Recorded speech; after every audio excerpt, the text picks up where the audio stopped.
Subscribe to us for more updates.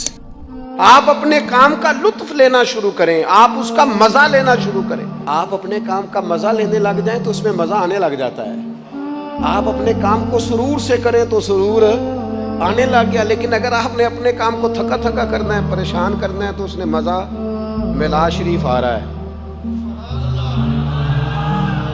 इधर देखो मेरी तरफ, मिलाद करना है तो पूरे ज़ौक़ से करना है।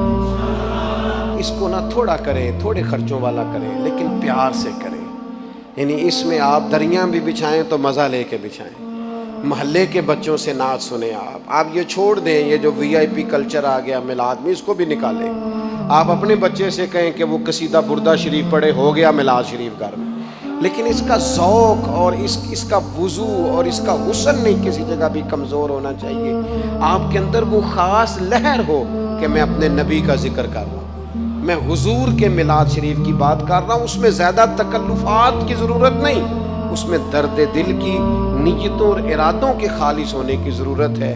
बड़ा ज़ौक़ हो, बड़ा शौक़ हो, बड़ा प्यार हो। यकम रबीउल अव्वल से लेकर 12 रबीउल अव्वल शरीफ तक कम से कम हर नमाज के बाद 100 बार दरूद पाक तो होना चाहिए ना। कम से कम हमें हर रोज़ सोते वक्त 3 नाते तो सुन के सोना चाहिए ना रबीउल अव्वल।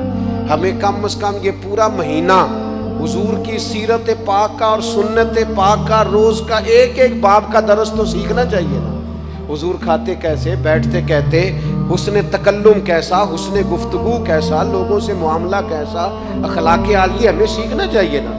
और इस माह मुबारक में हमें अमली ज़िंदगी अपनी में वो चीज़ें नाफिज करनी चाहिए जो हमारे रसूल पाक ने हमें अता फरमाई हैं। अल्लाह ताला गुलामी रसूल वाला मिलाद मनाने की तौफीक अता फरमाए।